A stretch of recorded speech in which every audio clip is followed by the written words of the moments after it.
Gentlemen, what's happening? Yeah. You're making a mess. I am. All right. Hey, everybody. How you guys doing? Me and CJ are not used to such a big crowd. It must be all here for Tyler or Summer. That joke just went, well, no. Flattered on a bad time. I would love to know for you boys, what was your audition like for your respective movies? Start with you, Tyler. Oh, me? Yeah? I didn't have one. I just got a phone call. No, I did Devil's Rejects. I replaced the Rufus.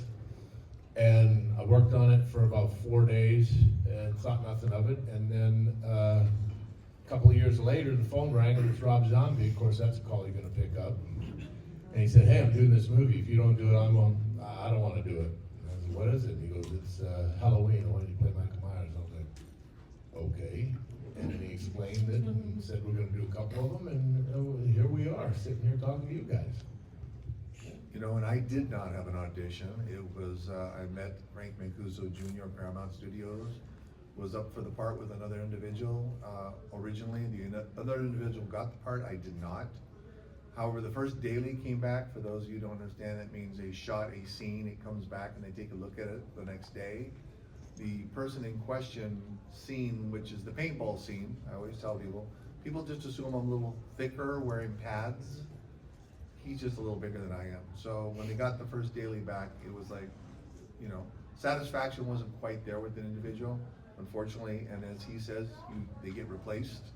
And within a few 4 or 5 days, I was down in Covington shooting. We still have the scene with the paintballs. So next time you look at it and you see the balls hit the midsection, you'll go, oh yeah, he is a little thicker. So, and you'll just remember that's the original guy that just, you know, but don't feel bad for the gentleman, because I don't remember his name. Kane Hodder remembers his name, but he went on to be a second unit director for some very, very serious films. Wow, if you go get Arrow Videos, Texas Chainsaw Massacre 4K version, it'll tell you everything about it. No, so they were looking for a local, yeah, another one. I'm bombing here. They were looking for a local hire in Texas for Leatherface, and I was just like, how are they going to hire a local hire for this thing? And one day I went in for a commercial audition, and in LA there's a bunch of rooms that'll say Dodge, Dorito, and there'd be a cattle call, there'd be 100 of us there. And I saw TCM, and I was like, God, that's got to be Texas Chainsaw Massacre. I called my commercial agent. I said, will you call that lady and ask her if that's Texas Chainsaw Massacre and if I can audition? I went, they said, yes, you can come in tomorrow. I went and bought a cheap big suit from Salvation Army. I went in there and I just pleaded I said, Michael Bay, don't hire some steroid guy. Eventually that's who got the gig anyways when I got hurt. I said, don't hire some big guy, some bouncer in Texas. I said, Leatherface was a big meaty son of a bitch, and I picked up the little camera assistant lady and threw over my shoulder, and she said, put me down. And she said, is that all you want to do? I said, yeah. And he thought I was funny and gave me the gig. It's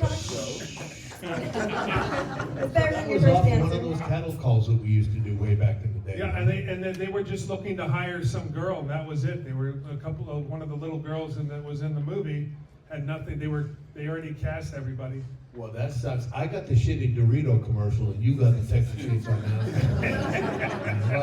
Motherfucker. Can we talk about? Boys, calm down. Can we talk about how your character, how you developed your character over time? Did you walk in kind of knowing what you wanted to do, or what was your process in working this out? Oh wow! You know, I watched all the other Halloweens to see what they all did, except for Halloween 3, which is Season of the Witch, and Michael Myers doesn't appear, so I didn't. Yeah. But it's having researchers now, which is a good thing. But I just watched what all the other guys did. I knew I wanted to kick it up a notch and make it way more intense, and talk to Rob about it, and that's what we did, you know. And then every morning I'd come into work, and Rob would be like, "Hey, how do you want to kill somebody today?" Okay, let's do this, you know. And we just kind of worked them out on the fly and stuff, and it was a hell of a lot of fun, yeah. You know, I'm not lucky. I didn't have to. I really didn't. I didn't watch the others. No disrespect. I just looked at it as a job. But my director was very clear that he wanted a type of Jason, not a zombie Jason. He liked Universal Horror, Frankenstein, and those types as I did. Once I stepped on set and did my first scene, I said, is there anything you want me to change? And throughout the entire movie, he just said, just keep doing what you're doing. So I just maintained that walk, that menacing approach, as you said, menacing. And you know, when you're behind a mask or a suit, it's hard to show that type of frustration or anger. You know, I mean, you can't yell at anybody, you can't jump at anybody, you can't. What's wrong? You need to go to the bathroom? You can't do that shit because so you really got to show it through your shoulder movement, your head movement, your hands, your motions. It ain't easy for those of you who put a hockey mask on or a Michael Myers mask on or a suit. It ain't easy. So, but that's how we do these things, and you know, you adapt and you improvise. I watched every single Texas Chainsaw Massacre 30 times. I had 2 months, you know. I even watched the beginning, which is weird. But I watched it and then called Ari Mihailov, who was a good friend of mine. We used to throw people out of bars in LA for many years, and who played Leatherface. And then when you get to the set, all that preparation that I thought I did, it went out the window anyways. And I'm just like, the director's like, you ready? I'm like, oh, yeah, let's go. And I forgot everything I thought about anyways, and just did it the way I thought I was gonna do, so. Yeah, you end up just doing your thing, right? Yeah. I got a weird story. I go to Costco a lot, don't judge. I love my Costco. So I was walking through Costco, and a lady comes up to me, taps me on the shoulder, and she goes, are you Michael Myers? I go, yeah, how'd you know? You walk. I just walked. Excellent point. Here's where I pitch you guys against each other. What do you think sets... Hey, I gotta go. I got 5 more minutes with you, bud. Shit, you do. Okay, let's do it. What do you think sets your series apart from either each other or other franchises of the time? Any questions? Well, Sorry, Rob. they're all very different, you know. Wait, sit down, you old guy. Yeah, I know. No, they're all very different, and they all have their place, you know. And in every series or every grouping, like there's several different Michael Myers, there's several different Halloweens.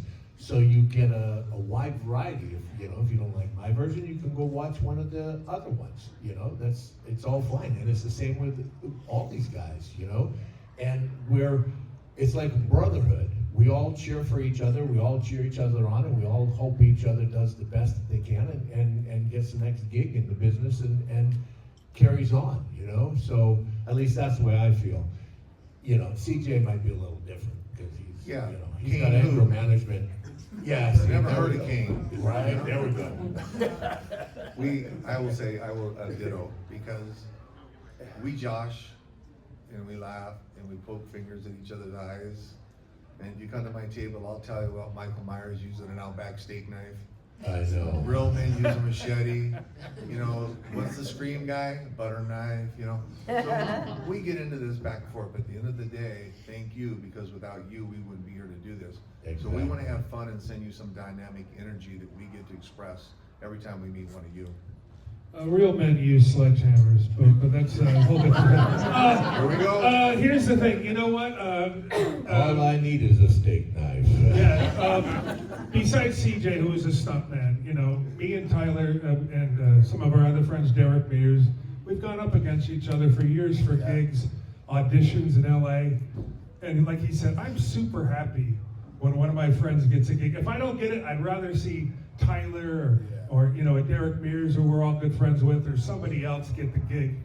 But you know, because we used to go in for 100 things and auditions, and there'd be 100 guys in a room auditioning for stuff. So and down the line, you become friends with certain people.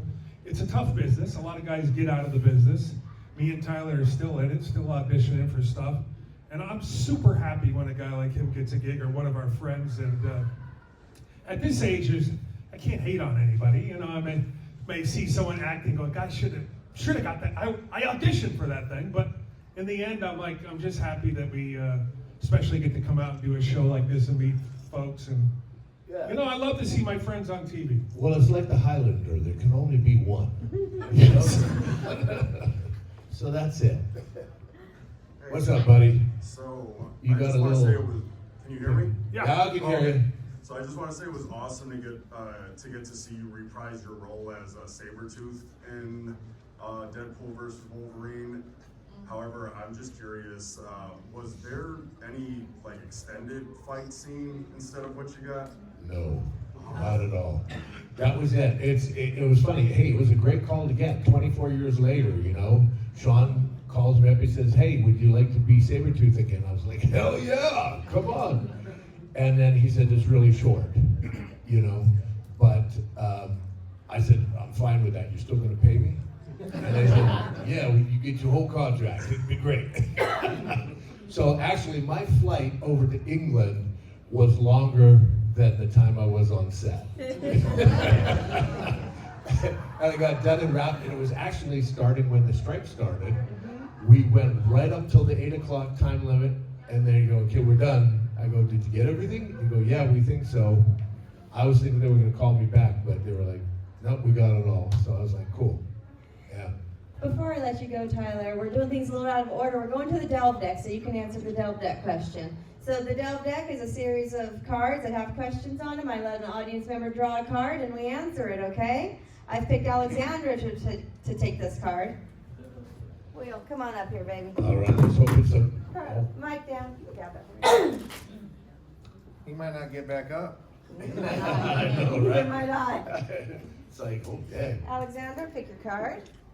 pick a card. We normally do this at the end, but I want to make sure Tyler gets a chance to. And it's boxer briefs. Yeah, there you go. Read it real loud. What is your favorite guilty pleasure right now? Oh, What is my your favorite guilty pleasure pleasure right now? Wow. I'd have to say, messing around playing with my guitars. If you would have caught me a year ago, I would have said my bourbon. But I quit drinking about a year ago. So, yeah, thank you. And now I'm at home playing guitars and just working on the next project, you know. And we've got another issue of The Last Spartan coming. It's called The Last Spartan Lone Wolf.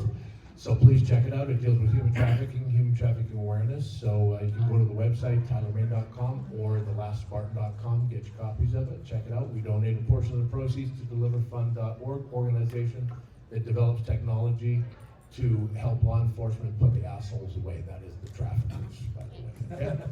So, but thank you, everybody. Have a great rest of the weekend. Guys, I'll see you guys. Love you guys. Stay safe, everybody. I'm out. Safe travels. I want to do the mic drop. Boom.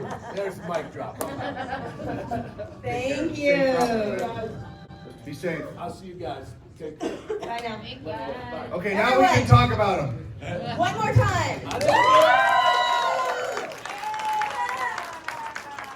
It's your turn, gentlemen. What's your favorite guilty pleasure right now? I'm gonna take Fifth Amendment.